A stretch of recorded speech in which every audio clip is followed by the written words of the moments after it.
Question है कि समकालीन विचारधाराओं के अनुसार बाल विकास की प्रक्रिया, समकालीन विचारधाराओं के साथ अनुसार बाल विकास की प्रक्रिया कैसी रही है।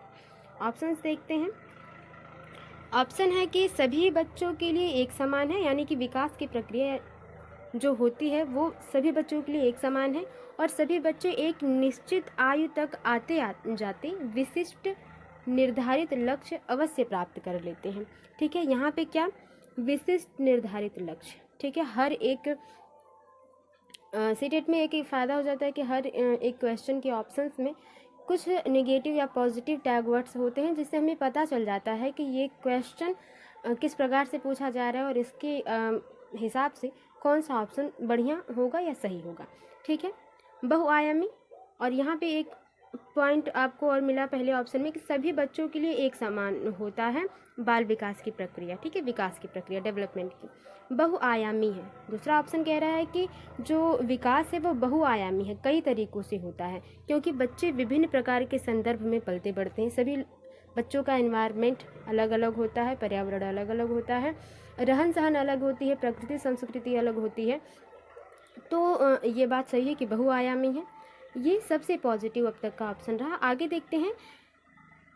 बाल विकास का यानी कि का पूर्वानुमान बिल्कुल नहीं लगाया जा सकता, यद्यपि विकास सभी के लिए एक दिशात्मक होता है, एक दिशात्मक नहीं होता है। ठीक है, ये सभी बच्चों के लिए एक समान नहीं होता है, अलग अलग बच्चों में अलग अलग विकास की प्रक्रिया होती है।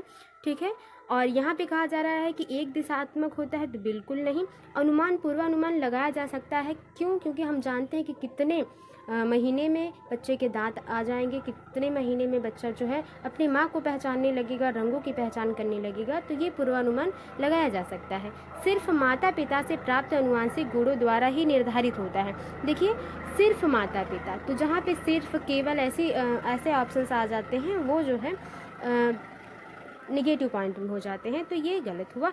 दूसरा ऑप्शन बिल्कुल सही हुआ। थोड़ा सा बैकग्राउंड में आवाज़ें हो रही होंगी, शोरगुल होगा, तो उसके लिए थोड़ा सा एडजस्ट करिएगा। देखते हैं आगे। दूसरा क्वेश्चन कि विकास का डैश सिद्धांत बताता है कि गामक कौशलों का विकास शरीर के मध्य से आरंभ होकर शरीर के सिरों की ओर जाता है। कौन सा सिद्धांत ये बताता है कि शरीर के मध्य से लेकर सिर की तरफ जो है वो गामक कौशलों का विकास होता है। गामक कौशल आप समझ रहे हैं, चलना फिरना, दौड़ना, कूदना, ये सारी चीज़ें। ऑप्शन है घुमावदार, विशिष्टता, अधोगामी, शीर्षगामी। तो इसका ऑप्शन आप समझ गए होंगे। इसका जो सही ऑप्शन हो जाएगा दूसरे का, वो हो जाएगा तीसरा, अधोगामी। ठीक है, आगे देखते हैं अगला क्वेश्चन। विकास की किस अवस्था में बच्चे कल्पनाशीलता वाले खेल में सक्रिय रूप से भाग लेते हैं? यानी कि जब कल्पना करनी हो, जैसे टॉम एंड जेरी बच्चे देख रहे हैं, तो इसमें कल्पना करना हो कि जो जीतेगा वो मैं हूँ। ठीक है, तो ये चीज़ें, तो सक्रिय रूप से भागीदारी कब लेते हैं? शैशवावस्था में, प्रारंभिक बाल्यावस्था में, मध्य बाल्यावस्था में, या किशोरावस्था में। तो तीसरे के अगर सही ऑप्शन की बात कर ली जाए तो आप जानते हैं कि शैशवावस्था आप बहुत ज़्यादा बड़े हो जा रहे हैं। ठीक है, 18 से अब की एज आपकी जो है शैशवावस्था में 18 तक की। प्रारंभिक बाल्यावस्था, प्रारंभिक बाल्यावस्था में क्या होता है, आप 7 वर्ष के लगभग में होते हैं, तो आप कल्पना करने से एक परे हो जाते हैं। आपको पता हो जाता है कि क्या सही है, क्या कल्पना करके मिल सकता है, क्या नहीं मिल सकता है। ठीक है, आप टॉम जेरी बता सकते हैं कि हाँ ये जो है प्रारंभिक बाल्यावस्था में। और अच्छा, शैशवावस्था, यहाँ पे किशोरावस्था, सॉरी, शैशवावस्था तो आपका जन्म से 2 वर्ष हो जाएगा। जी बिल्कुल, सॉरी इसके लिए बहुत मैंने ये सोचा शैशवावस्था को किशोरावस्था में। तो शैशवावस्था आपका जन्म, छोटा सा बच्चा है, वहाँ पे कल्पना करना संभव नहीं है। ठीक है, प्रारंभिक बाल्यावस्था में बच्चा क्या करता है, कल्पना करता है कि हाँ, बच्चा कल्पना करता है, लेकिन उसमें सक्रिय भागीदारी नहीं हो पाती है बच्चे की। ठीक है, या सक्रिय भागीदारी हो पाती है। आगे देखते हैं कौन सा ऑप्शन है, मध्य बाल्यावस्था। मध्य बाल्यावस्था में बच्चा कल्पना तो करता है, उसके परे भी हो जाता है। बच्चे को पता है कि क्या सही है और क्या कल्पना से हमें मिल सकता है, क्या नहीं। किशोरावस्था में बच्चा 18 वर्ष का हो जाता है, जो कि पूरी तरह से वो अलग ही वो अवस्था हो जाती है। तो तीसरे का जो सही आंसर हो जाएगा वो प्रारंभिक बाल्यावस्था हो जाता है, कि बच्चा क्या है, कल्पना करता है, उसमें सक्रिय भागीदारी करता है। कि बच्चा टॉम एंड जेरी देख रहा है, तो वो ये जानता है कि हाँ जो जीतेगा वो मैं हूँ, यानी कि अगर टॉम जीतता है तो मैं, जेरी जीतेगा तो मैं हूँ। तो ये प्रारंभिक बाल्यावस्था में सक्रिय भूमिका बच्चे निभाने लगते हैं। निम्न में से कौन सी बच्चों के सामाजिकरण की द्वितीय संस्था है? ठीक है, सामाजिकरण की द्वितीय संस्था, प्राथमिक संस्था परिवार है, जानते हैं, ठीक है, लेकिन द्वितीय संस्था पूछा है तो परिवार, मीडिया, धार्मिक संस्थाएं और विद्यालय। देखिए आयोग ने ये ऑप्शन दे दिए थे, अगर ये ऑप्शन नहीं होते तो ये जो है इसमें समान नंबर नहीं मिलता, लेकिन ये ऑप्शन दे देने की वजह से यहाँ पे समान नंबर सभी बच्चों को मिल गए, क्योंकि ये द्वितीय संस्था सिर्फ विद्यालय ही होगा, यानी कि चौथे का जो है चौथा ऑप्शन ही सही होगा। लेकिन यहाँ पे ये ऑप्शन देने की वजह से जो है कि वो क्वेश्चन यानी कि ऑप्शंस गलत हो गए हैं। अगर चौथे में सिर्फ चौथा ही रहा होता तो ये ऑप्शन सही होता, लेकिन नहीं, आयोग ने इस तरह से ऑप्शंस बनाए थे जो कि समान नंबर इसमें मिला है, वैसे चौथा ऑप्शन इसमें सही होगा अगर इनको इग्नोर किया जाए, इन ऑप्शंस को इग्नोर किया जाए तो। आगे देखते हैं, रुचि को 3 पेंसिल दिखाई जाती हैं, ठीक है, 3 पेंसिल। वह देखती है कि पेंसिल क पेंसिल ख से बड़ी है और पेंसिल ख पेंसिल ग से बड़ी है, ठीक है, पेंसिल दिखाई जाती है और उसमें बच्चा अवलोकन ये करता है कि जो पेंसिल क है वो ख से बड़ी है और ख पेंसिल जो है वो ग से बड़ी है। जब रुचि यह निष्कर्ष निकालती है कि क ग से बड़ी है, क क्या है, ग से बड़ी है, तो वह जीन पियाजे के किस संज्ञानात्मक विकास की विशेषता को दर्शाती है? देखिए बच्चा क्रम लगाना लग रहा है कि हाँ ये इतनी बड़ी है, ये इतनी बड़ी है, तो ये क्रम है, मतलब ये पहला है, ये दूसरा है, इससे छोटा तीसरा हो जाएगा, अगर इससे बड़ा हो जाता है तो पहला ये हो जाएगा, दूसरा ये हो जाएगा, तीसरा ये और चौथा ये। बच्चा क्या कर रहा है? बच्चा क्रम लगाने लग रहा है, ठीक है, ये बात हो गई। संरक्षण, अब आपको पता है कि क्रमबद्धता कब आती है? क्रम लगाने का मतलब है कि अवरोही आरोही क्रम को अगर इधर उधर कर दिया जाए तो वो बच्चा उसको सीरियल वाइज लगा ले, ठीक है, ये बात। संरक्षण, बच्चा जो पहले से जो गलतियां कर रहा है उसमें कुछ नया सीख के रख ले रहा है अपने पास कि नहीं ये गलती पहले से, ये जो चीज़ मैं जानता हूँ इसमें थोड़ा सा सुधार करना चाहिए, ये ऐसी चीज़ें हैं, ठीक है, वो हो जाएगा। सकर्मक अनुमान, तो ये एक प्रकार का क्या है, पेंसिल को उसने देखा तो वो अनुमान लगा रहा है कि इसमें से बड़ा कौन हो सकता है, उससे छोटा कौन हो सकता है, तो 5वें का जो सही आंसर हो जाएगा वो सकर्मक अनुमान हो जाएगा, बिल्कुल सही आंसर, ठीक है। आगे देखते हैं, जीन पियाजे के संज्ञानात्मक विकास के सिद्धांत के अनुसार मूर्त संक्रियात्मक चरण में बालक निम्न में से क्या कर पाने के योग्य होता है? कौन से चरण की बात हो रही है? मूर्त संक्रियात्मक चरण की बात हो रही है, ठीक है। इसके आधार पर देखेंगे, देखिए मूर्त 3 अवस्थाएं इन्होंने चरण बताए हैं, पूर्व संक्रियात्मक अवस्था, मूर्त संक्रियात्मक अवस्था और अमूर्त संक्रियात्मक अवस्था। तो जो पूर्व संक्रियात्मक अवस्था होती है वो जन्म से 2 वर्ष होती है, ठीक है, ये हम नहीं, ये जीन पियाजे जी कह रहे हैं, ठीक है। और मूर्त संक्रियात्मक अवस्था जो है वो और अमूर्त संक्रियात्मक अवस्था, इनकी अवस्थाएं क्या है उससे ऊपर की हैं। देखते हैं ऑप्शन क्या है कि संज्ञानात्मक विकास के सिद्धांत के अनुसार मूर्त संक्रियात्मक चरण में बालक निम्न में से क्या कर पाने की योग्य। अच्छा ठीक है, मूर्त संक्रियात्मक अवस्था में बच्चा रहेगा तो क्या कर पाएगा? परिवर्तन, परिकल्पना आधारित निगमनात्मक तार्किक चिंतन, ठीक है। अमूर्त चिंतन, अमूर्त चिंतन वो जो चीज़ें दिखाई न दें फिर भी उसके बारे में उसे विश्वास हो, जैसे बल किसे कहते हैं अगर कह दिया जाए तो बल को आप तभी समझ पाएंगे जब आप अमूर्त चिंतन करने की योग्य हो जाते हैं, ठीक है।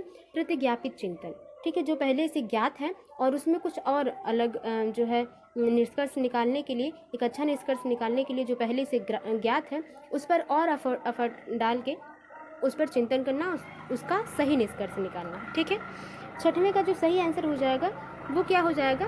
प्रतिवर्तन, क्या है? प्रतिवर्तन हो जाएगा। मूर्त संक्रियात्मक अवस्था में बच्चा प्रतिवर्तन कर पाता है, यानी कि अगर उसको क बना कर दे दिया जाए तो इससे व अगर हम बना देते हैं तो बच्चा ये जान जाएगा कि व से क बनाना बन सकता है और क से व बन जाएगा। तो ये चीज़ें हैं, सही आंसर हो जाएगा पहला। निम्नलिखित में से कौन सा चरण लॉरेंस कोहलबर्ग द्वारा दिए गए नैतिक विकास के सिद्धांत में शामिल नहीं है? निगेटिव क्वेश्चन है, निगेटिव ऑप्शन सही होगा। पारंपरिक चरण इन्होंने बताया है, ठीक है, कोहलबर्ग ने बताया है। अपारंपरिक चरण, उत्तर पारंपरिक चरण और पूर्व पारंपरिक चरण।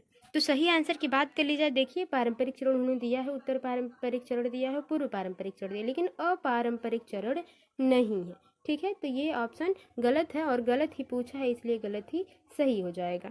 आगे देखते हैं अगला क्वेश्चन। एक अध्यापिका अपनी कक्षा के लिए वाइगोत्स्की के सामाजिक संरचनावादी सिद्धांतों पर आधारित शिक्षण अधिगम प्रक्रिया तैयार करना चाहती है। उसे निम्न में से किसके प्रयोग से बचना चाहिए? यानी कि ये भी निगेटिव क्वेश्चन है, निगेटिव ऑप्शन इसमें से जो है वो सही होगा। कहा जा रहा है यहाँ तक तो पॉजिटिव है, लेकिन लास्ट में ये जो कह दिया कि उसे निम्न में से किसके प्रयोग से बचना चाहिए, यानी कि क्या चीज़ नहीं करना है जब शिक्षण अधिगम प्रक्रिया तैयार की जा रही है। ठीक है ना। तो देखते हैं ऑप्शन, देखते हैं कि सामाजिक संदर्भों पर आधारित शिक्षण अधिगम की अभिकल्पना करना, यानी कि जो समाज, जिस समाज में बच्चा रह रहा है उसके हिसाब से सामाजिक संदर्भों में जो चल रहा है वो करना है। विद्यार्थियों के अधिगम प्रयासों का गहन अवलोकन करना है। हाँ, ये बात सही है।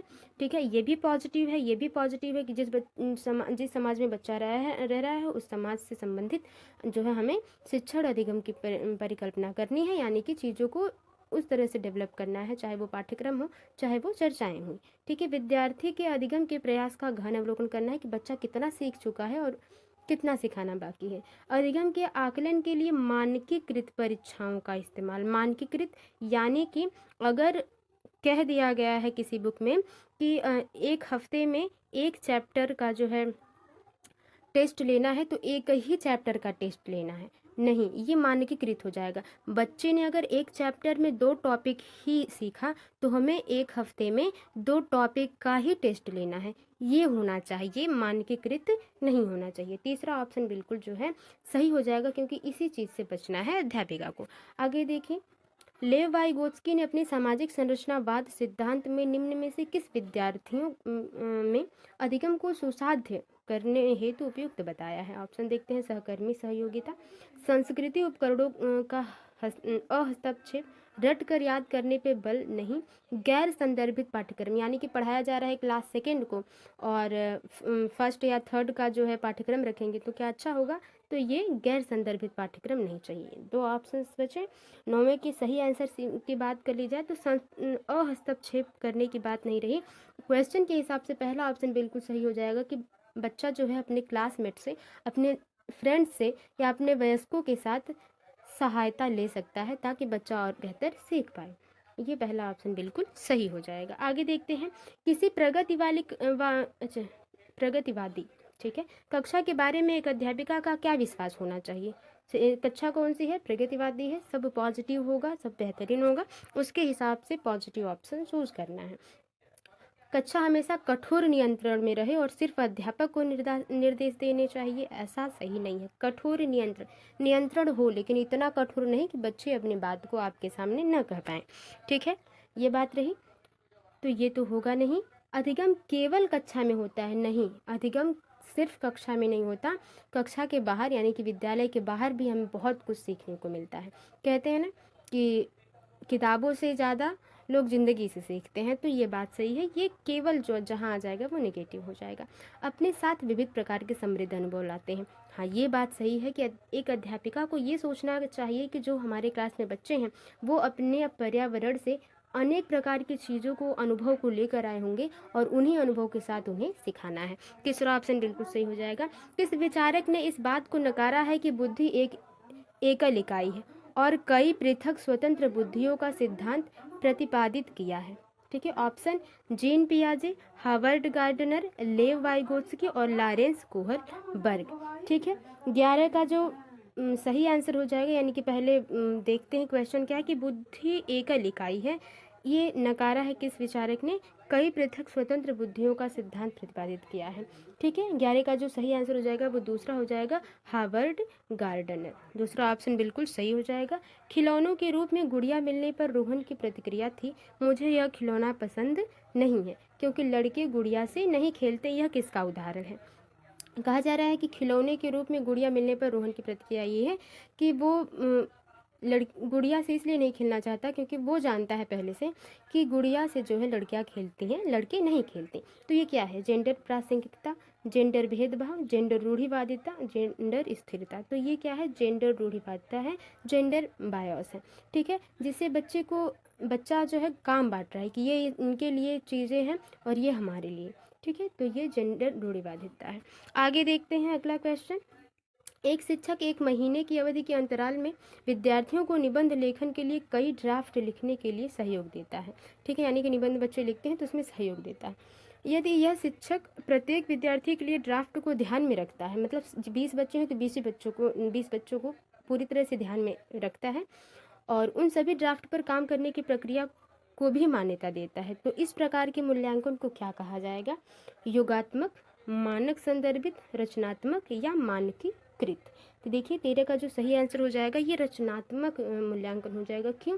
क्योंकि यहाँ पे 20 बच्चे अगर हैं तो 20 बच्चों के जो निबंध लेखन की प्रक्रिया होगी वो देखे जाएंगे और सारे बच्चे तो समान लिखेंगे नहीं, जो उनमें त्रुटियां होंगी, जो उनमें नई चीज़ें होंगी वो सुधार करने का और उन्हें बताने का मौका मिलेगा टीचर को, तो ये रचनात्मक हो जाएगा।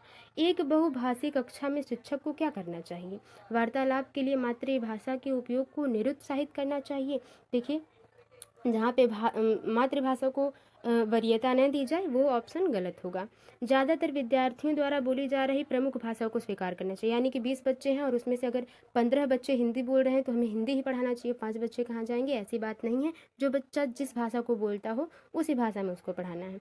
भाषाओं की विविधता के बारे में जागरूकता लानी चाहिए, बिल्कुल सही। और विद्यार्थियों को पसंद के अनुसार भाषा के इस्तेमाल की अनुमति देनी चाहिए, यानी कि 20 बच्चे हैं, अगर 20 भाषा बोलते हैं तो 20 भाषा में ही उनको पढ़ानी है। ठीक है, चाहे वो क्षेत्रीय भाषा हो, कोई भी भाषा हो। तीसरा ऑप्शन बिल्कुल पॉजिटिव है और ये सही हो जाएगा। आगे देखते हैं, राष्ट्रीय शिक्षा नीति 2020 के अनुसार शिक्षा को कैसा रहना चाहिए? ठीक है, केवल पूर्व निर्धारित नहीं, समस्या समाधान पर केंद्रित। ठीक है, ये सही है। अधिगमकर्ताओं में समालोचनात्मक चिंतन का विकास करना चाहिए, अन्वेषण निर्धारित और खोज आधारित होना चाहिए। देखिए हिंदी के हिसाब से जो इस क्वेश्चन का जो ऑप्शंस बनाया गया था वो नहीं सही था आयोग के हिसाब से, और इस पर भी समान अंक मिले हैं सभी बच्चों को, सभी विद्यार्थियों को, तो इस पर जो है चर्चा करना व्यर्थ है। या हम जान सकते हैं कि ये अगर इंग्लिश में इसका सही रहा होगा, यानी इंग्लिश और हिंदी बाइलिंगुअल दिया जाता है, तो अगर इंग्लिश में ये सेंटेंस सही रहे होंगे तो इंग्लिश पे शायद इसका ए हो जाएगा, जो कि मैंने यहाँ पे इंग्लिश टाइपिंग नहीं की है इंग्लिश से। तो आप प्रीवियस ईयर अगर खुद से प्रैक्टिस सेट में हल करते हैं तो उसे देखिएगा और समझिएगा। चलिए फिलहाल देखते हैं अगला क्वेश्चन, कि 16वां क्वेश्चन है कि पाठ्यक्रम को जल्दी पूरा करने के लिए एक शिक्षिका हमेशा अपने पसंद के ही कुछ बच्चों से उत्तर पूछ लेती है। शिक्षिका द्वारा किया गया यह कार्य कैसा है? जैसे कि आपकी क्लास में 20 बच्चे हैं और उसमें से 5-6 बच्चे आपके बहुत फेवरेट हैं, क्योंकि वो जल्दी सीख लेते हैं, और आप कोई पाठ पढ़ाती हैं, कोई अध्याय पढ़ाते हैं और आप उन्हीं 5-6 बच्चों से पूछ लेते हैं, तो अदर बच्चे क्यों हैं भाई स्कूल में? ठीक है, ये सही नहीं है। देखते हैं ऑप्शन, पाठ्यक्रम पूरा करने हेतु न्यायोचित है, ये न्याय नहीं है, ये उचित नहीं है, ये ऑप्शन गलत होगा। यह दर्शाता है कि शिक्षिका में अपनी कक्षा के श्रेष्ठ बच्चों को पहचानने का अच्छा कौशल है। श्रेष्ठ बच्चों को पहचानना नहीं है, सभी बच्चों को श्रेष्ठ बनाना है। विद्यार्थियों को समान अवसर की उपलब्धता से वंचित करता है। हाँ, ये बात सही कह रहा है कि जब अगर शिक्षिका ये करती हैं कि 5-6 बच्चों से पूछ कर ही बिठा दे रही हैं तो और सभी बच्चे समान अवसर से क्या हैं? वंचित हैं। बिल्कुल यही ऑप्शन सही हो जाएगा। आगे देखते हैं, गुणज वैकल्य से जूझते छात्र के समावेशन हेतु निम्न में से क्या महत्वपूर्ण है? यानी कि बच्चा जो है कि कैलकुलेशन नहीं अच्छे से कर पाता है, उसके लिए तो क्या महत्वपूर्ण है? उसके लिए कार्य पूर्ण करने के लिए सख्त समय नहीं, कि मतलब आधे घंटे में या 20 मिनट में हमने कहा है तो आप 20 मिनट में ही हल करके क्वेश्चन को दिखाइए, ये गलत बात है। विद्यार्थियों को दृश्य आधारित परिकलन यानी कि कैलकुलेटर और गणित संबंधी प्रायोजकता उपलब्ध करवाना चाहिए, ये सही लग रहा है ऑप्शन। आगे देख लेते हैं, पाठ्यांश में मौजूद प्रसंगोचित जानकारी को ढकने के लिए अतिरिक्त विषय वस्तु जोड़ देना, यानी कि जो बच्चा निष्कर्ष तक पहुंच ही न पाए तो उसका क्या मतलब होगा?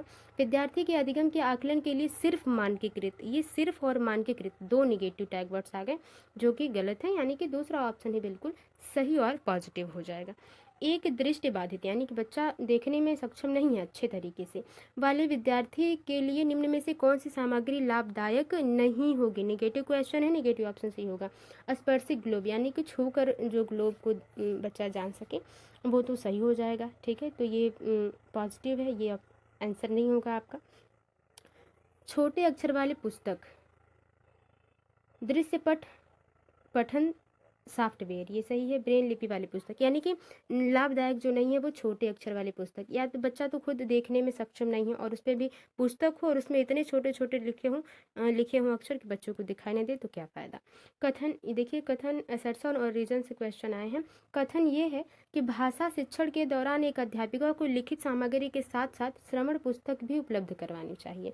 यानी कि हाँ, लिखित सामग्री जो दी जा रही है उस पर श्रवण सामग्री या श्रवण पुस्तक भी उपलब्ध करवानी चाहिए, ये सही बात है। तर्क में कहा जा रहा है, रीजन में कहा जा रहा है कि प्रस्तुतिकरण के लिए विविध विकल्प विभिन्न अधिगमकर्ताओं की जरूरत को पूरा कर पाते हैं, जैसे कि पठन विकारों से जूझते विद्यार्थी। सही बात है। इससे ये हो जाएगा कि अगर आप श्रवण सामग्री और लिखित सामग्री दोनों रखते हैं तो बच्चों में अगर पठन विकार है या किसी बच्चे में जो है लिखने में प्रॉब्लम है, पढ़ने में प्रॉब्लम है, तो उससे बच्चा क्या कर पाएगा? जिसको पढ़ने में प्रॉब्लम होगा वो श्रवण से काम चला लेगा और जिसे सुनने में प्रॉब्लम होगा वो लिखित सामग्री से काम चला लेगा। ठीक है, तो ये ए भी सही है और आर भी सही है, तो ए और आर दोनों सही हैं और आर ए की सही व्याख्या करता है। पहला ऑप्शन ही बिल्कुल सही हो जाएगा। आगे देखते हैं, एक सृजनात्मक बालक में निम्न में से कौन से गुण मौजूद होंगे? अपसारी चिंतन, अभिसारी चिंतन, अमूर्त चिंतन की योग्यता, नवीन आमुख उत्पादन की योग्यता। देखिए, एक जो बच्चा क्रिएटिव बच्चा होगा, जिसकी सोच क्रिएटिव होगी, वो बच्चा क्या करेगा? अपसारी चिंतन करेगा। बिल्कुल, अभिसारी चिंतन ये होता है कि आप किसी समस्या को सिर्फ एक ही तरीके से हल कर पाएँ, तो अभिसारी चिंतन सही नहीं, अभिसारी नहीं। अपसारी हो यानी कि एक समस्या है तो उसको कई तरीके से हम क्या कर पाएँ? हल कर पाएँ। ठीक है, तो ये रहेगा बच्चे में। ठीक है, अमूर्त चिंतन की योग्यता, जो चीज़ें नहीं दिखाई दे रही हैं या जो चीज़ें संभव हो सकती हैं उसका कल्पना कर पाना। हाँ बिल्कुल। और नवीन आमुख उत्पादन की योग्यता, जो नई चीज़ें, नई जानकारी है उसको अपने काम में जोड़ पाना। बिल्कुल, तीसरा ऑप्शन बिल्कुल सही हो जाएगा, पहला, तीसरा और चौथा। आगे देखते हैं, असर्सन क्या है? फिर से कथन और रीजन वाला है कि असर्सन और रीजन वाला है कि कक्षा में मूल्यांकन के लिए शिक्षकों को विविध विधियों का प्रयोग करना चाहिए। ठीक, विधियों, यहाँ वीडियो नहीं विधियों होगा। ठीक है, विधियों का प्रयोग करना चाहिए। हाँ, जब मूल्यांकन आप करें तो अलग अलग प्रकार से करें, क्योंकि सभी बच्चे एक जैसे नहीं लिखे होंगे। ठीक है ना। कारण कहा जा रहा है कि एक कक्षा में बच्चों की सफलता और असफलता को केवल पेपर पेंसिल परीक्षा के द्वारा सही और पूर्ण रूप से नहीं निर्धारित किया जा सकता। बिल्कुल, बच्चा अगर सफल है या असफल है, ये केवल, यहाँ पे देखिए केवल तो दिया गया है लेकिन ये निगेटिव नहीं है, यहाँ पे नहीं भी तो दिया गया है। तो हमें अधिकतर टैग वर्ड से तो काम चलाने हैं, ठीक है, लेकिन क्वेश्चंस को बहुत डीपली पढ़ना है कि पहले कहा क्या जा रहा है क्वेश्चन में। तो क्वेश्चन में कहा जा रहा है कि बच्चे की सफलता और असफलता केवल पेपर पेंसिल परीक्षा के रूप में निर्धारित नहीं करनी चाहिए। यानी कि अब बच्चे ने जो लिख दिया आप उसी के आधार पर उसको फेल या पास कर दें या उसका ग्रेड चेंज कर दें। तो इस तरह से नहीं, बच्चों को मौखिक रूप से भी पूछना चाहिए ताकि मूल्यांकन अच्छे तरीके से हो पाए। ठीक है, ये कहा जा रहा है। तो पहला यानी कि ए भी सही है और आर भी सही है, तो ए और आर दोनों सही है और आर ए की सही व्याख्या करता है, ये बिल्कुल सही हो जाएगा। आई होप आप समझ पा रहे होंगे जो मैं समझाने की कोशिश की हूँ। किसी संप्रत्यय यानी कॉन्सेप्ट को पढ़ने के लिए एक अध्यापिका विभिन्न उदाहरण प्रस्तुत करती है। ठीक है, किसी कॉन्सेप्ट को समझाया जा रहा है तो उसको कई उदाहरण देकर समझाया जा रहा है तो अच्छी बात है, और उसके बाद विद्यार्थियों को उन उदाहरणों द्वारा एकत्रित जानकारी के आधार पर नियम निर्धारित करने को कहते हैं। ठीक है, जो भी बच्चे के पास जानकारी है या उदाहरण मिले हैं उनको क्या करना है, उसके हिसाब से बच्चे को नई जानकारी, नए नियम निर्धारित करना है। इस क्रिया में अध्यापिका किस अधिगम का इस्तेमाल कर रही है? निगमनात्मक, आज्ञानात्मक, अनुकरणात्मक। अनुकरणात्मक तो वो हो जाएगा जब बच्चा देख कर आपका काम करे, कोई देख रहा है काम फिर उसको कर रहा है। प्रतिस्पर्धात्मक यानी कि कंपटीशन की बात तो नहीं, कंपटीशन यहाँ पे सही नहीं होगा। इस हिसाब से, इस क्वेश्चन के हिसाब से जो सही आंसर हो जाएगा 22 का, वैसे ये 22 वाला है, ठीक है ना, 21 का भी हम लोगों ने पढ़ा, ये 22, ये 23 है। ठीक है, तो 22 का जो सही आंसर हो जाएगा वो हो जाएगा दूसरा। ठीक है, इसको इंग्लिश में इंडक्टिव मेथड कहते हैं। ठीक है, कौन सा मेथड? Inductive method. जब हम इंग्लिश पैडागोगी पढ़ेंगे तो वहाँ पे अच्छे से समझेंगे। कक्षा नियमन में विद्यार्थी की सहकारिता हेतु एक अध्यापिका को या अध्यापक को क्या करना चाहिए? बच्चे की हेल्प करने के लिए स्वयं ही कठोर और अटल नियम का निर्धारण नहीं।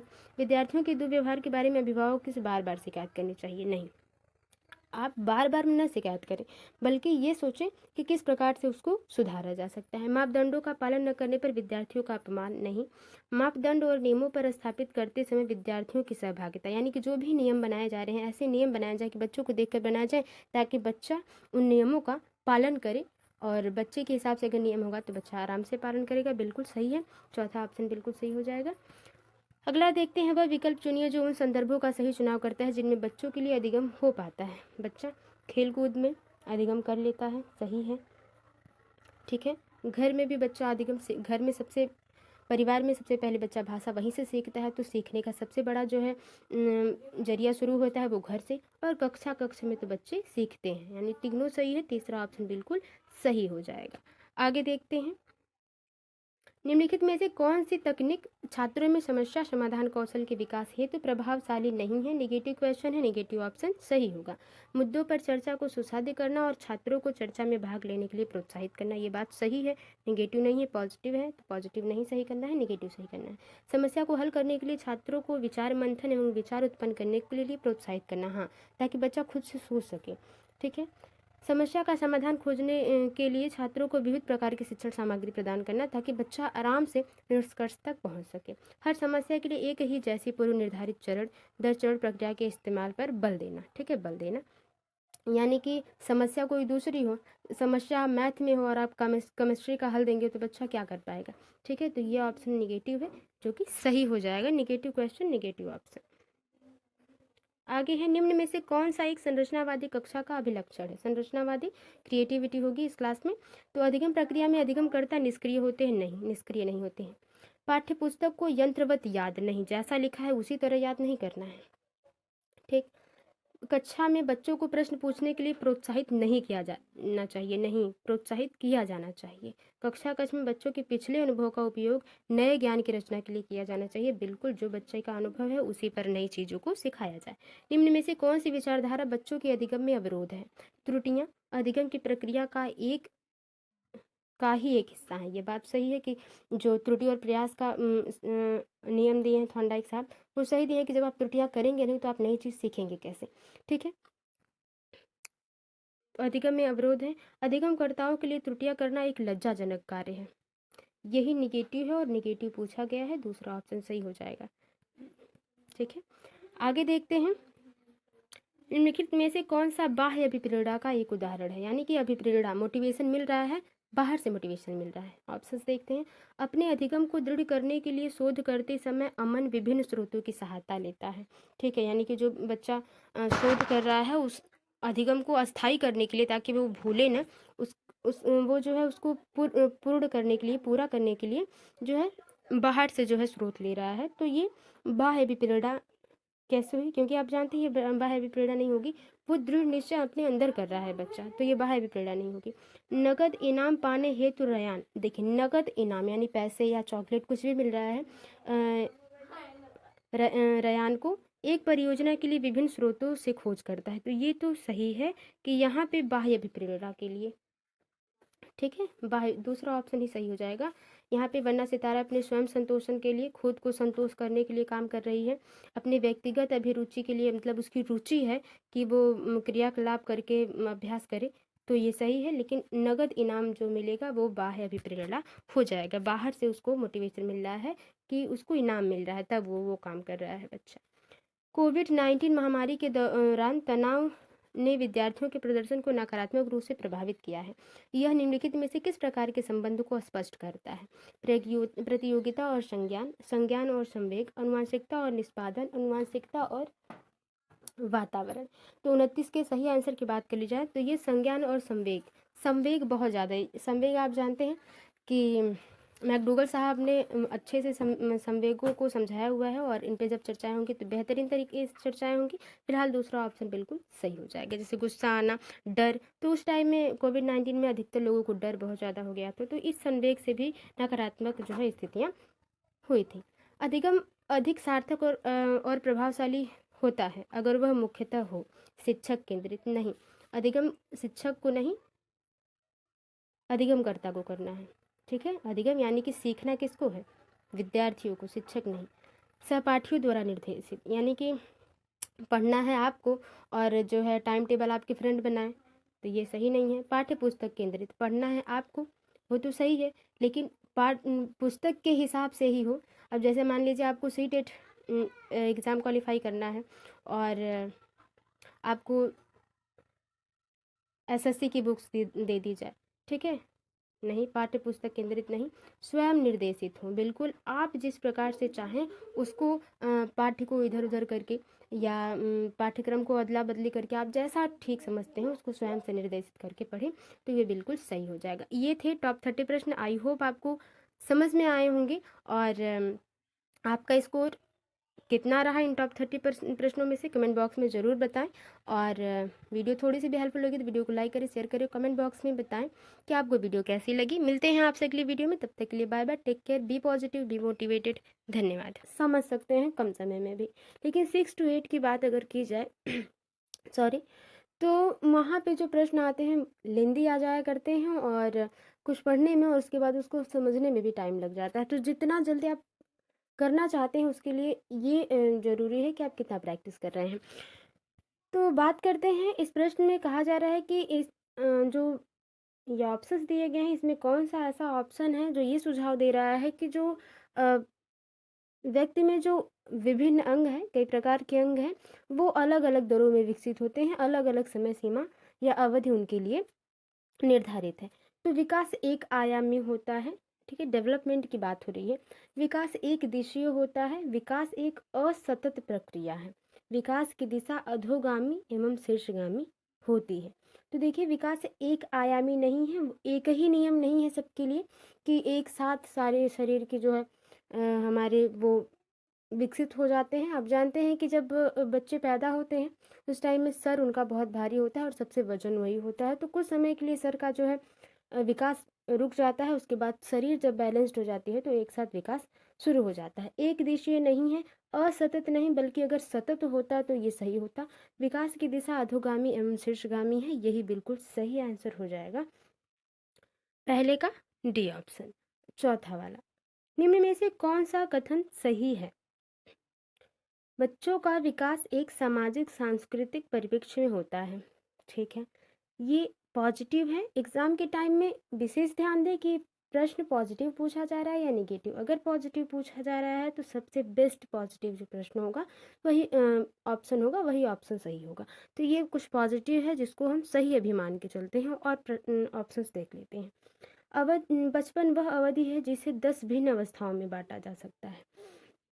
ऐसी बात नहीं है, बच्चों की सोच सामाजिक अंतःक्रिया से प्रभावित नहीं होती है। बच्चों की सोच सामाजिक अंतःक्रिया से प्रभावित होती है। वो जिस माहौल में रहते हैं उसी प्रकार की चीज़ों को सोचने में, कल्पना करने में वो भूमिका रखते हैं, यानी कि जिस समाज में रहते हैं उसी प्रकार से वो अपनी भाषा, अपने विचारों को व्यक्त करते हैं, तो प्रभावित होती है। तो ये नहीं है, ये भी नहीं रहा।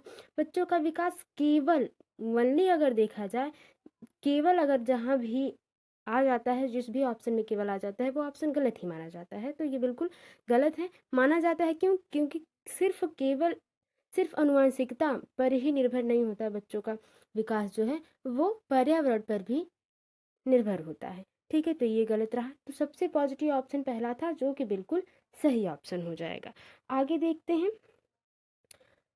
अनुवांशिक विन्यास के पूर्व निर्धारित रूप से प्रकट होने की प्रक्रिया क्या कहलाती है? अनुकूलन, अधिगम, समाजीकरण, परिपक्वता। तो देखिए कह रहा है अनुवांशिक विन्यास, पूर्व निर्धारित रूप से प्रकट होने की प्रक्रिया, यानी कि जो लक्षण आपके माता पिता में के आप में पूरी तरह से परिपक्व हो गए हों, विकसित हो गए हों, जो ये निर्धारित करता है कि आप किस प्रकार से सोचते हैं और किस प्रकार से अपने आप को दूसरों के सामने व्यक्त करते हैं, ये अनुवांशिक विन्यास। तो ये क्या कहलाएगा? अनुकूलन नहीं। अनुकूलन तो वो होगा आप किसी भी पर्यावरण, किसी भी समाज में जाते हैं और उसको अडॉप्ट कर लेते हैं या उसकी तरह हो जाते हैं, उस नियम की तरह ढल जाते हैं, उस व्यवहार की तरह ढल जाते हैं, तो वो अनुकूलन होता है। अधिगम आप जानते हैं कि सीखना होता है, जो कि अनुवांशिक विज्ञान से मतलब नहीं है। समाजीकरण, समाजीकरण वही हो जाएगा। अनुकूलन जहाँ जिस समाज में आप रहते हैं उस समाज से जो सीखते हैं वो समाजीकरण हो जाता है।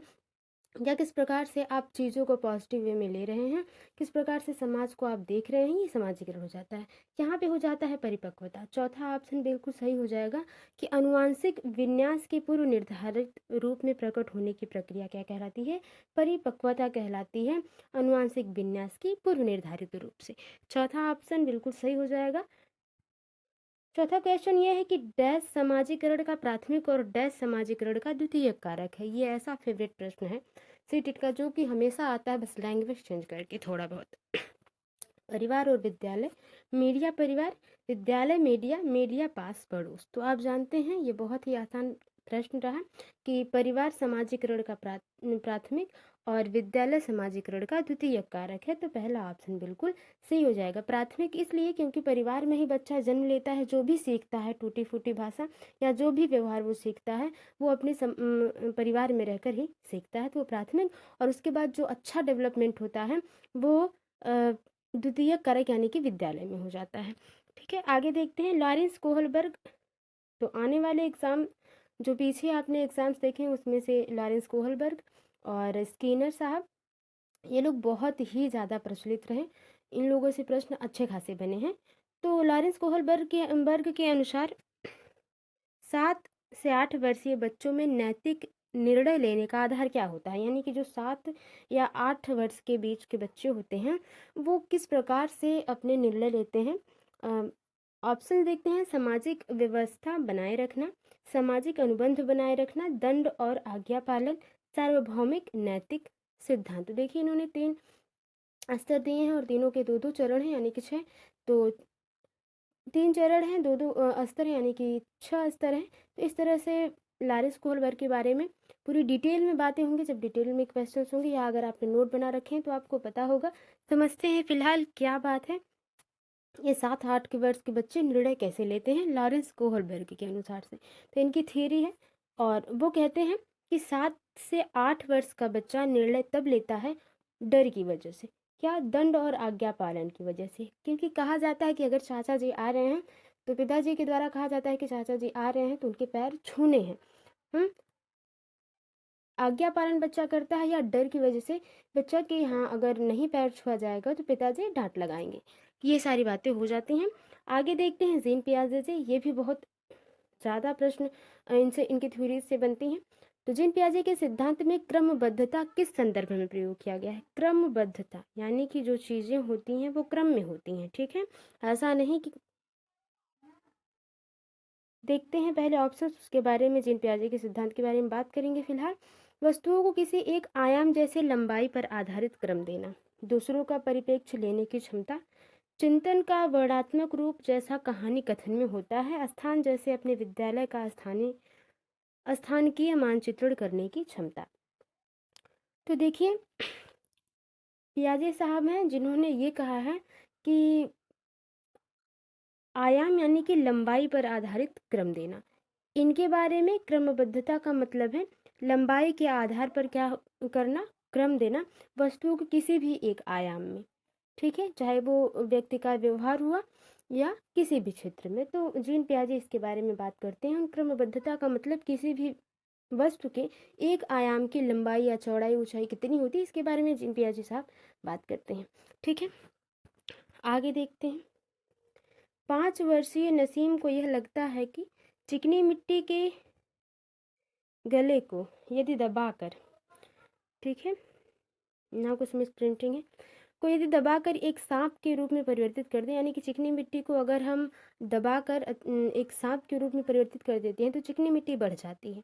जीन पियाजे के अनुसार उसकी इस सोच के पीछे कौन सा तर्क है? ठीक है, बच्चा क्या तर्क लगा रहा है कि मिट्टी है, अगर मैं उससे एक सांप बना देता हूँ तो मिट्टी क्या है? बड़ी हो जा रही है, यानी कि ज़्यादा हो जा रही है। तो इसमें जीववाद है। जीववाद तब होता जब ये होता कि गुड़िया अगर हाथ से बच्चे की गिर जा रही है तो बच्चा क्या कर रहा है? उसको शांत करा रहा है कि गुड़िया को चोट लगी, उसको दवा पिलाना है, या भूख लगी उसको खाना खिलाना है। तो ये जीववाद होता है। केंद्रीयता, हाँ बच्चे ने एक ही केंद्र देखा, मतलब एक ही जगह अपना माइंड जो है स्थिर किया हुआ है कि मिट्टी के आकार पर। ठीक है, अगर मिट्टी का आकार बढ़ रहा है तो मिट्टी ज़्यादा हो रही है, और उस अगर कम हो रहा है तो मिट्टी कम हो रही है। बच्चे ने क्या किया है, इस पे केंद्रियता की है। जीववाद नहीं है, परिकल्पित निगमनात्मक नहीं है, संक्रामक परिणाम निकालना ये भी नहीं है। दूसरा ऑप्शन बिल्कुल सही हो जाएगा। बच्चे ने अपने माइंड को एक ही जगह पे केंद्रित कर रखा है कि वो उसके आकार पर, मिट्टी के आकार पर। आगे देखते हैं लेव वाइगोत्स्की कि संज्ञानात्मक विकास का सिद्धांत डैश पर आधारित है, किस पर आधारित है? सामाजिक संरचना। तो देखिए जहाँ भी आती है बात यानी कि वाइगोत्स्की जी की, वहाँ हमेशा सामाजिक सांस्कृतिक संरचना के हिसाब से अगर सोचकर हम चीज़ों को या क्वेश्चंस को हल करते हैं तो अधिकतर क्वेश्चंस सही होते हैं। देखिए व्यवहारवाद की बात ये नहीं करते, मनोविश्लेषणवाद की और सार्वभौमिकता की बात ये नहीं करते, ये सामाजिक संरचना की बात करती हैं। ये कहते हैं कि बच्चा अगर समाज में रह रहा है और कुछ सीख रहा है, यही पहाड़ के बारे में बात करते हैं स्कैफोल्डिंग।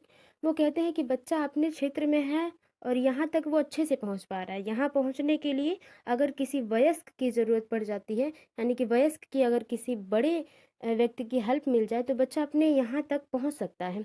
तो वो चीज़ें वाइगोत्स्की जी कहते हैं। सामाजिक संरचना के बारे में भी ये बात करते हैं। ठीक है, व्यवहारवाद के जनक कौन है और मनोविश्लेषणवाद के जनक कौन है, ये आप कमेंट बॉक्स में नोट डाउन करिए। आगे देखते हैं लेव वाइगोत्स्की ने बच्चे के स्वयं से संवाद करने की क्रिया के लिए किस शब्द का प्रयोग किया है? देखिए एक जीन पियाजे साहब हैं, एक लेव वाइगोत्स्की जी। दोनों लोग कहते हैं कि बच्चे अपने आप से बात करते हैं, लेकिन बात तो करते हैं ठीक है, लेकिन दोनों ने वाइगोत्स्की जी ने और पियाजे जी ने दोनों ने अलग अलग बातें रखी हैं अपने थ्योरीज के हिसाब से। निजी संवाद, उच्च स्वर में वार्ता, पाठ या स्व केंद्रीय बात। देखिए ये बात तो सही है कि वाइगोत्स्की जी पाठ के बारे में बात करते हैं, लेकिन यहाँ पे क्वेश्चन इसके हिसाब से नहीं है तो ये सही नहीं होगा। उन्होंने कहा है बच्चा जो अपने आप से बात करता है वो उसका निजी यानी कि प्राइवेट स्पीच है। क्या है?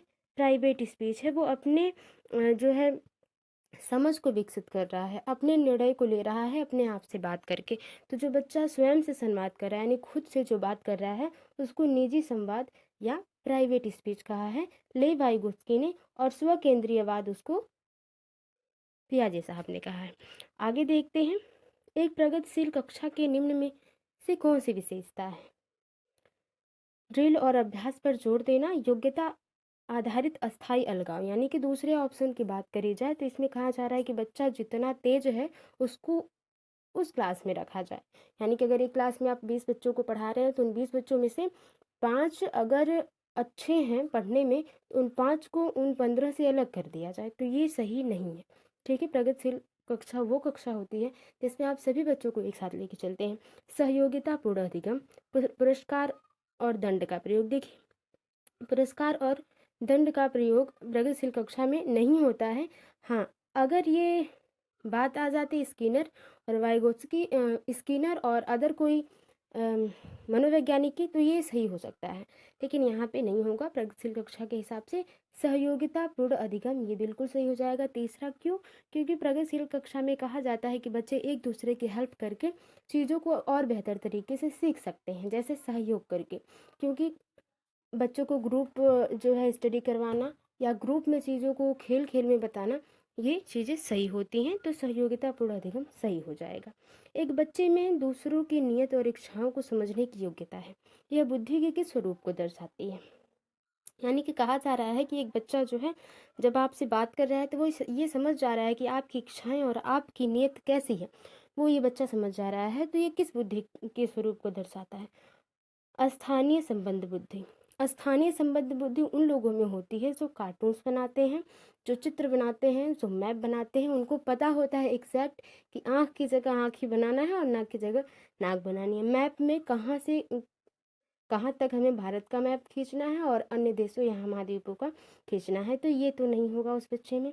अंतरावैयक्तिक बुद्धि और अंतःवैयक्तिक बुद्धि, इसमें बहुत ज़्यादा कन्फ्यूजन होती है, तो उसमें हम बात करते हैं इसके बारे में कि देखिए अंतरावैयक्तिक बुद्धि वो होगी जब बच्चा खुद दूसरों की भावनाओं को समझ ले। ठीक है, यहाँ पे बच्चा क्या कर रहा है, दूसरों की भावनाओं को समझ रहा है, तो अंतरावैयक्तिक हो जाएगी। अंतःवैयक्तिक तब होगी जब बच्चा खुद अपनी बात को दूसरों को बेहतरीन तरीके से समझा सके। यानी कि जैसे एक कपड़ा बेचने वाला व्यक्ति होता है, वो इस प्रकार से आपसे बात करेगा कि आप उस व्यक्ति के कपड़ों को पसंद करना, मतलब मजबूरी है आपकी, वो इस प्रकार से उन चीज़ों को डिटेल में समझाएंगे ही कि आप मान जाएंगे कि हाँ ये बेहतर है और मैं इसको ले लूँगा या ले लूँगी। तो अंतः वैयक्तिक बुद्धि जो होती है वो उसमें हो जाएगी, अंतरा वैयक्तिक इसमें हो जाएगी कि बच्चा जो है दूसरी की बातों को अच्छे से समझ पा रहा है, और जैसे नियत इच्छाओं को, तो ये बिल्कुल दूसरा ऑप्शन सही हो जाएगा। ठीक है, प्राकृतिक बुद्धि उनमें होती है जो प्रकृति के हिसाब से पेड़ पौधों के बारे में जानकारी रखना पसंद करते हैं और भी चीज़ों के बारे में। तो आगे देखते हैं, राष्ट्रीय शिक्षा नीति 2020 में निम्न में से कौन सा कथन प्रस्तावित है? ठीक है, किसमें? राष्ट्रीय शिक्षा नीति 2020 में। अपनी मातृभाषा में शिक्षित होना शैक्षिक और प्रौद्योगिक उन्नति में बाधक है। नहीं, बाधक नहीं है, ये सही नहीं है। ठीक है, कथन प्रस्तावित है, बाधक तो नहीं कहा गया है। मातृभाषा हमेशा आपकी मदद करेगी किसी भी नए चीज़ को सीखने में या किसी भी प्रौद्योगिकी की उन्नति में। विद्यालयों को बच्चों को अंग्रेजी भाषा की प्रथम भाषा के रूप में सीखने और बोलने के लिए प्रोत्साहित करना चाहिए। यानी कि कहा जा रहा है, इसमें इस ऑप्शन में कहा जा रहा है कि अंग्रेजी को प्राथमिकता देनी चाहिए, जो कि राष्ट्रीय शिक्षा नीति 2020 नहीं कहती है। बाल विद्यार्थियों के लिए बहुभाषी होने के उच्च संज्ञानात्मक लाभ हैं। ये बात कही गई है कि अगर एक बच्चा कई भाषाओं को जानता है, ठीक है, हिंदी, अंग्रेजी और क्षेत्रीय भाषाओं को भी जानता है, तो वो उसके लिए बहुत लाभदायक है, ये बात कही गई है। तो तीसरा ऑप्शन बिल्कुल सही आ जाएगा। जेंडर भूमिकाएं हैं, देखिए जेंडर ब्यास की बात हो रही है, ये क्या है? अधिग्रहित व्यवहार है, यानी कि हम व्यवहार, ये जो जेंडर भूमिकाएं जो हैं, इसके बारे में हम परिवार में, समाज में रहकर सीखते हैं, या हमें जन्मजात ये व्यवहार है? क्या हमें जन्म से ये बताया जाता है कि हाँ ये लड़की है और तुम लड़की हो, तुम रो मत, ये ना करो, वो ना करो? ये सारी चीज़ें जन्मजात व्यवहार नहीं है। जैविक संरचनाएं भी नहीं है, ये अनुवांशिकता पर निर्धारित है भी नहीं। ठीक है, जेंडर भूमिकाएं ये है। जेंडर भूमिकाएं का मतलब समझ रहे हैं? जो काम दिए गए हैं, जो काम बांटे गए हैं, वो भूमिकाएं, कि लड़कियां खाना बनाती हैं और बच्चे सब्जी लेने जाते हैं, लड़के खेत का काम करते हैं, ये सारी चीज़ें।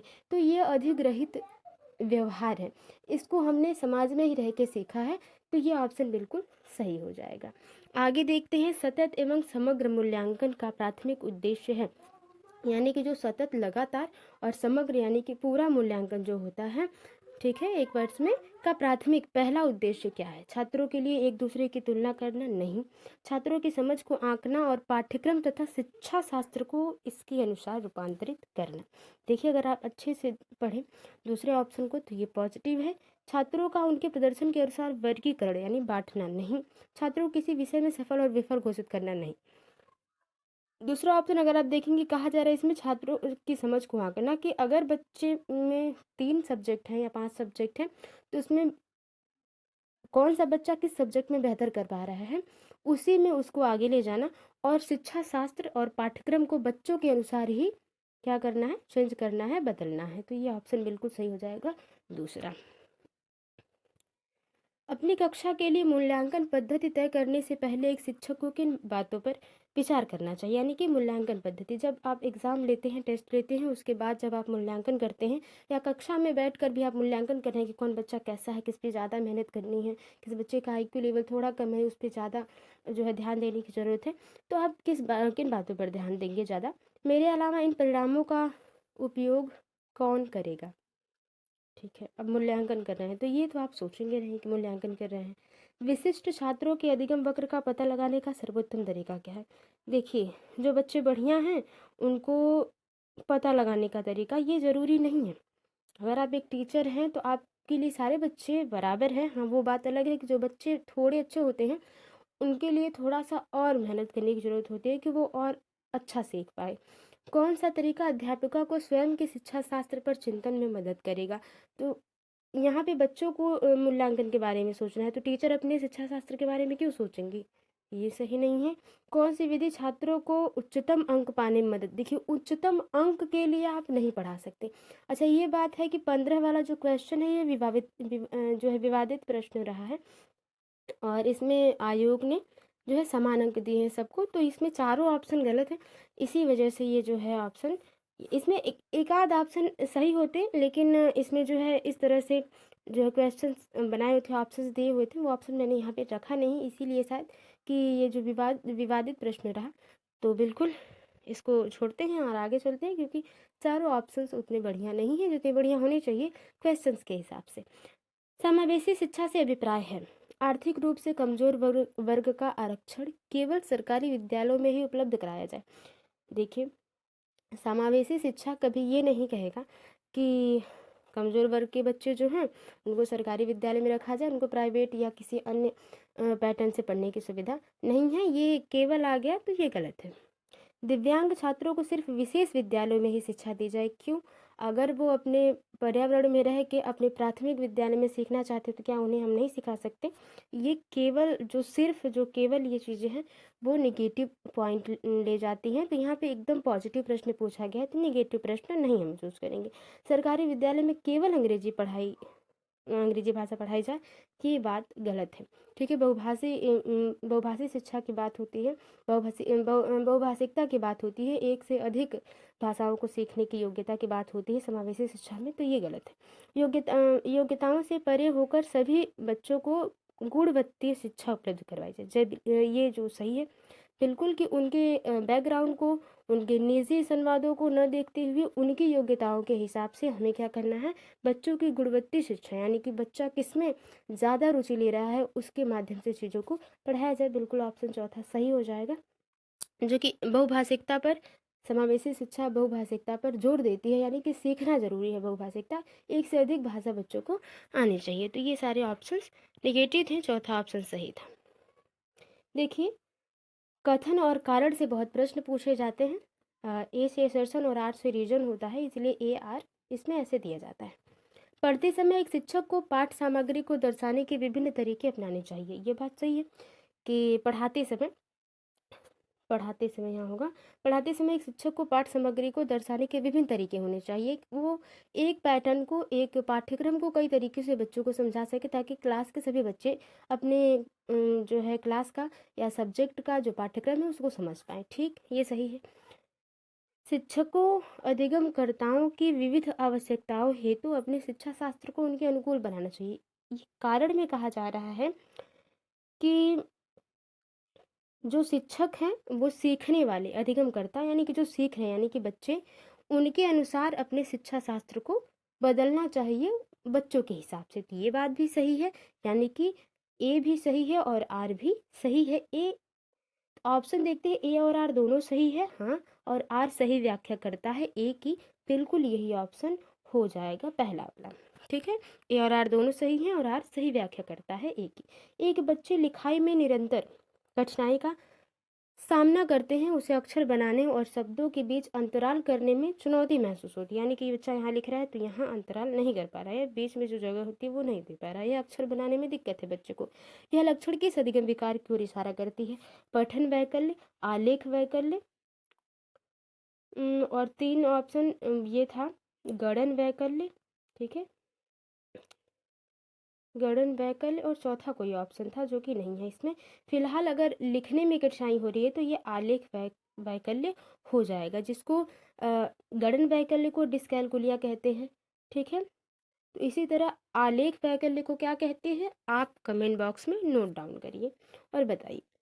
निम्नलिखित में से व्यक्तिगत विभिन्नताओं को पूरा करने के लिए एक शिक्षक को क्या करना चाहिए? भाई, मानकीकृत पद्धतियों और आकलन के तरीकों का उपयोग करना चाहिए, शिक्षा शास्त्रीय उपागम और मूल्यांकन के विविध साधनों का उपयोग करना चाहिए, रटन आधारित अधिगम को निर्धारित करने के लिए एक रूप शिक्षा शास्त्र का इस्तेमाल करना चाहिए, एक जैसा शिक्षा रटन आधारित, इसमें अगर रटने की बात न होती तो यह ऑप्शन बिल्कुल सही होता शायद। ठीक है, पेपर पेंसिल आधारित परीक्षणों की संख्या में वृद्धि करना और पुनः स्मरण पर बल देना, यानी कि याद करने पर बल देना, जो कि सही नहीं है। ठीक है, शिक्षा शास्त्रीय उपागम और मूल्यांकन के विभिन्न साधनों का उपयोग करना चाहिए। कहा जा रहा है कि एक ही टॉपिक को कई विधि से बताना चाहिए, ताकि बच्चा अपने व्यक्तिगत विभिन्नताओं को बच्चा समझ पाए कि वो किस में रुचि रखता है, ये सारी चीज़ें। दूसरा ऑप्शन जो है कि बिल्कुल सही हो जाएगा। ठीक है, मानकीकृत पद्धति, यानी कि पूरा नाप तोल की पद्धति रखी जाए कि 1 घंटे पढ़ाना है तो 1 घंटे ही पढ़ाना है, और 1 घंटे में 2 टॉपिक पढ़ाने तो 2 सब्जेक्ट, ऐसे मानकीकृत पद्धति नहीं होनी चाहिए। अगर बच्चा 2 घंटे में एक ही टॉपिक समझ रहा है तो हमें एक ही टॉपिक समझाना है, ये बातें हो जाती हैं। आगे देखते हैं, निम्न में से कौन सा सृजनात्मक का अनिवार्य लक्षण है। सृजनात्मक, क्रिएटिव हो बच्चा, वो बातें हो रही हैं। अपसारी चिंतन, आवेगशीलता, सोच में केंद्रीयकरण। अभिसारी चिंतन, अपसारी चिंतन और अभिसारी चिंतन, ये तो पता है आपको कि इसी में एक प्रश्न होगा। अभिसारी चिंतन वो होता है कि जब आप किसी एक समस्या को एक ही तरीके से हल कर पा रहे हैं। अपसारी चिंतन वो होता है जिसे आप किसी एक समस्या को कई तरीकों से हल कर पा रहे हैं, यानी कि आपके पास एक चीज़ है लेकिन विचार कई तरीके से आ रहे हैं। ठीक है, मतलब विचार क्या है, विचार कई तरीके से आ रहे हैं। मैं ऐसे भी इसको कर सकता हूँ, वैसे भी कर सकता हूँ, ये आप सारे चिंतन हो जाएगा। लेकिन समस्या एक है, ठीक है, या और जो है सारी चीज़ें आके एक ही तरफ आ रही हैं, कहने का मतलब है उसको हल करने का तरीका एक ही है सिर्फ। ठीक है, तो अब सारी चिंतन हो जाएगा सृजनात्मक पर अनिवार्य लक्षण। छोटे बच्चे ज्ञान की संरचना और अर्थ किस प्रकार निकालते हैं? सक्रिय अन्वेषण द्वारा, यानी कि एक्टिव होकर। हाँ, ये सही है। खेल द्वारा, पदार्थों पर क्रिया और प्रयोग द्वारा, यानी कि जो भी चीज़ कर रहे हैं बच्चे उस पर प्रयोग करते हैं, ये बात भी सही है। सहपाठियों और वयस्कों संग सहभागिता द्वारा, हाँ, वो मदद लेते हैं अपने क्लासमेट के और अपने वयस्कों से, अपने परिवार के माता पिता, भाई, बड़े भाई बहन या अपने दोस्तों से वो क्या करते हैं, सलाह लेते हैं। तो चारों ऑप्शन सही हो जाएंगे। चौथा ऑप्शन बिल्कुल सही, इसमें पहला, दूसरा, तीसरा, चौथा चारों ऑप्शन है। एक अध्यापिका बच्चों को फ़ोन नंबर रटने के लिए फ़ोन नंबर के 10 अंकों को 3-4 अंकों के समूह में बांट कर याद करना सुझाती है, यानी कि वो क्या करती हैं, एक फ़ोन नंबर जो कि 10 अंक का होता है वो याद करना है बच्चों को, और वो कहती हैं कि आप क्या करिए, 3-3 नंबर या 4-4 नंबर याद करिए तो आपको आसानी होगी। अध्यापिका द्वारा सुझाई गई यह रणनीति क्या कहलाती है? खंडीकरण। हाँ, उसको तोड़ा तो जा रहा है ना, सही है, खंडीकरण। 22 का पहला ऑप्शन बिल्कुल सही हो जाएगा। निम्न में से अधिगम की कौन सी दशा पर विद्यालयों में सबसे अधिक बल देना चाहिए, यानी कि सिखाने की कौन सी तरीके पर ज़्यादा बल देना चाहिए स्कूलों में? परिवेश से सहभागिता द्वारा कौशल और ज्ञान का अर्जन, यानी कि जिस वातावरण में बच्चे रहते हैं उस वातावरण से बच्चे सीखें, ठीक है, अर्जन करें। हाँ, एक्विजिशन की बात हो रही है, अर्जन की, सही है। विषय वस्तु को रटना नहीं, दूसरों का निष्क्रिय अनुकरण करना, यानी कि बिना एक्टिव हुए, बिना मन के जो सामने वाला कर रहा है या टीचर कर रहे हैं उनको करना। उद्दीपन अनुक्रिया संबंध द्वारा व्यवहार का अनुबंध, यानी कि आप अगर ये पोयम याद कर लेते हैं तो आपकी टॉफ़ी दी जाएगी, ये चीज़ें नहीं हैं। ठीक है, पहला ऑप्शन बिल्कुल सबसे पॉजिटिव है, ये सही ऑप्शन हो जाएगा। निम्न में से कौन सा युग्म सामाजिक, यहाँ पे युग्म होगा, युग नहीं, सामाजिक संरचनात्मक उपागम के अनुसार छात्रों के पढ़ने को सुसाध्य करता है? ठीक है, किसके अनुसार? सामाजिक संरचनात्मक उपागम के अनुसार। ठीक है, लेवाइकोस्की के हिसाब से बातें सोची जाएंगी यहाँ पे। सलमा विद्यार्थियों को नए शब्द सीखने के लिए फ्लैश कार्ड का उपयोग करती है और उनके लिए उत्तरों के लिए उन्हें ट्रॉफी देकर पुरस्कृत करती है, यानी कि वही बात आ गई कि बच्चा एक पोएम बताएगा तो हम उसे क्या देंगे, एक टॉफी देंगे। तो ये जो है गलत है। बच्चा अगर अपने से रुचिकर नहीं है चीज़ों को सीखने में तो आप उसको पुनर्बलन के द्वारा बहुत ज़्यादा प्रोत्साहित नहीं कर सकते। परमति विविध प्रकार की पुस्तक अपने विद्यार्थियों को पढ़ने के लिए देती है, ठीक है। जो विद्यार्थी एक विशिष्ट पुस्तक पढ़ते हैं उन्हें नियमित रूप से पुस्तक पर परिचर्चा करने के लिए कहती है। ये सही है कि अपने बच्चों को जैसे 10 बच्चे हैं क्लास में तो उन सभी को एक एक पुस्तक पढ़ने के लिए देना, और जो बच्चा अच्छे से उस पुस्तक को पढ़ लेता है उसको क्लास में उसके बारे में अपनी भाषा में, जैसे आप ही थे हाई स्कूल इंटर में अधिकतर ये होता था या 7th 8th में कि हम अंग्रेजी पढ़ते थे या कोई हिंदी का भी चैप्टर पढ़ते थे, तो हमारे टीचर्स क्या कहते थे कि इस कहानी को अपनी भाषा में बताओ, यानी कि उस कहानी को फिर से बताओ। तो वो चीज़ें, तो ये सही बात है ताकि सभी बच्चों को कहानी के माध्यम से चीज़ें याद होती रहेंगी। दूसरा हो जाएगा अरुंधति नए शब्दों का अर्थ समझने के लिए संदर्भ संबंधित संकेतों के इस्तेमाल पर बल देती है, यानी कि जो बच्चे नए शब्द सीख रहे हैं उन्हें थोड़ी सी हेल्प करके संकेत के माध्यम से वो चीज़ों को बता रही है, ये जो कि सही है। रेखा अपने विद्यार्थियों को उन शब्दों को 5 बार लिखने के लिए देती है जो वह वर्तनी परीक्षा में गलत करते हैं, यानी कि परीक्षा में जो चीज़ें आ रही हैं उसी के बारे में बात होनी चाहिए। अगर परीक्षा में नहीं आती तो उसको नहीं पढ़ाया जाता, ठीक है ना। और बार बार लिखना, यानी कि उसको क्या करवाया जाए, रटने पर बल दिया जा रहा है। तो यहाँ सामाजिक संरचना उपागम के अनुसार ये नहीं सही होगा। तो दूसरा और तीसरा ऑप्शन बिल्कुल सही हो जाता है। तो दूसरा और तीसरा किस में है वो देखते हैं। तीसरे में है, तो तीसरा ऑप्शन बिल्कुल सही हो जाएगा। ठीक है, आगे देखते हैं। एक शिक्षक होने के नाते आप अपने छात्रों में समस्या समाधान क्षमताओं को किस प्रकार सुशादी कर सकते हैं, यानी कि बच्चों को आप किस प्रकार से कहेंगे कि उनके पास अगर कोई प्रॉब्लम है तो उसको सॉल्व करें। वो अपने विद्यार्थियों में डर की भावना पैदा करके डर क्यों करेंगे आप पैदा। समस्याओं के हल हेतु अटल तरीके के इस्तेमाल को बढ़ावा देकर, यानी कि इसी तरीके से आपको करना है तो इसी तरीके से करना है, नहीं, समरूपों के इस्तेमाल को बढ़ावा देकर। ठीक है, कहा जा रहा है कि जो भी उससे मिलता जुलता है चीज़ उसको क्या करें, बच्चे ट्राई करें। ठीक है, कोशिश करें कि क्या पता इसके द्वारा समस्या का समाधान हो सकता है। तो ये बिल्कुल सही है। निष्क्रिय रटना सही नहीं है, तीसरा ऑप्शन बिल्कुल सही हो जाएगा। ठीक, निम्नलिखित में से कौन सा सार्थक अधिगम को सुसाध्य करेगी, यानी कि स्थिर अधिगम। पूरी तरह से जो सीखा है बच्चे तो वो पूरी तरह से स्थिर है। वो बच्चा अगर एक बार रिविजन कर लेगा तो उस चीज़ को भूलेगा नहीं। कक्षा में संदर्भ रहित अधिगम को बढ़ावा देना, एक समस्या पर विविध तरीकों से विचार करने के लिए प्रोत्साहित करना। हाँ, ये बात सही है कि बच्चा क्या कर रहा है, एक समस्या को कई तरीकों से हल करने की कोशिश कर रहा है। ये बिल्कुल सही ऑप्शन है, सबसे पॉजिटिव है। इसके आगे रट्टा मार, गलत, शिक्षक द्वारा सैंपट पर लिखे गए उत्तरों को नकल करना, नहीं, तो दूसरा ऑप्शन बिल्कुल सही हो जाएगा। अगर विद्यार्थी अपने कार्य की सफलता को आंतरिक कारणों पर आरोपित करे, उनमें से डैश की भावना उत्पन्न होगी, यानी कि कहा जाए अगर हम ही हैं, आप ही हैं, बहुत लोग ऐसे होते हैं जो नहीं हो पाते हैं। अगर किसी एग्ज़ाम के सिलेक्शन कोई एग्ज़ाम देने जा रहे हैं और उसमें सेलेक्ट नहीं हो पाते तो वो कहते हैं मेरे पास टाइम ही नहीं था, मेरे घर में शादी थी, या ऐसा हुआ कि मेरी मम्मी बीमार हो गई, मेरी तबीयत बहुत ज़्यादा ख़राब हो गई और इसी की वजह से मैं अच्छे से बैठ नहीं पाया। तो ये सारी चीज़ें आंतरिक कारणों पर आरोपित कर रहा है। तो बच्चे में किस प्रकार की भावना उत्पन्न होगी, शर्म, गुस्सा, गर्व, उत्कंठा। 27 का जो सही आंसर है उसमें गर्व की ऑप्शन। पहले बात कर लेते हैं क्वेश्चन क्या था। अगर विद्यार्थी अपने कार्य की सफलता को, ठीक है, कार्य की सफलता को, विफलता को नहीं, असफलता, मैंने ये असफलता के हिसाब से समझा, यहाँ पे सफलता की बात हो रही है, सॉरी, सफलता की बात हो रही है, यहाँ पे सफलता की बात हो रही है। तो बच्चा सफल हो रहा है तो वो ये सोच रहा है कि मैं सफल इसलिए हुआ क्योंकि मैंने मेहनत की, लोगों ने सपोर्ट किया, तो ये सारी चीज़ें हो जाएंगी तो वो गर्व की बात होगी। बिल्कुल, ये तीसरा ऑप्शन सही हो जाएगा।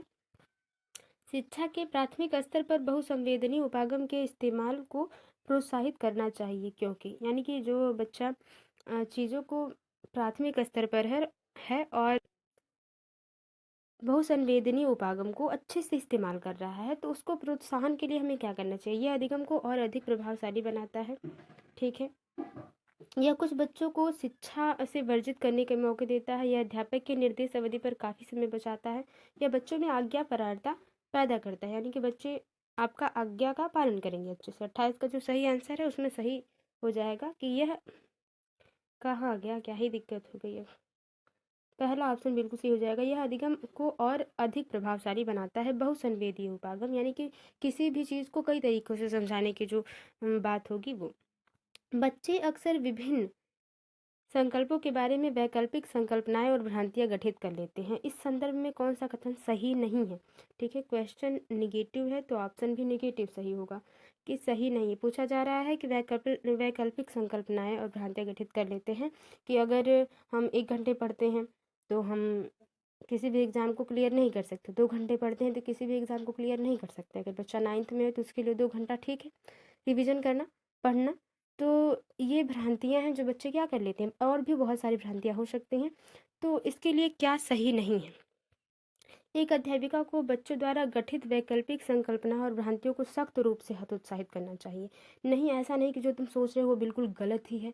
वो बात है कि बच्चा अगर कोई भ्रांति रखता है तो कहीं से तो वो सीखा होगा, देखा होगा उसने कि अपने भाई बहन से ये सीखा, सोचा होगा कि मेरे भैया हैं या दीदी हैं जो 2 घंटे पढ़ते थे और उनका सिलेक्शन नहीं हुआ। तो हो सकता है अगर बच्चा थोड़ा सा IQ लेवल बढ़िया हो बच्चे का, 2 घंटे पढ़ के वो चीज़ों को, किसी भी एग्ज़ाम को क्लियर कर सकता है। तो वो ये भ्रांति एक तरफ से गलत भी नहीं है, तो हतोत्साहित नहीं करनी है। बच्चों और वयस्कों में वैकल्पिक संकल्पनाओं और भ्रांतियों का गठन बहुत स्वाभाविक है। ये सही है कि स्वाभाविक है।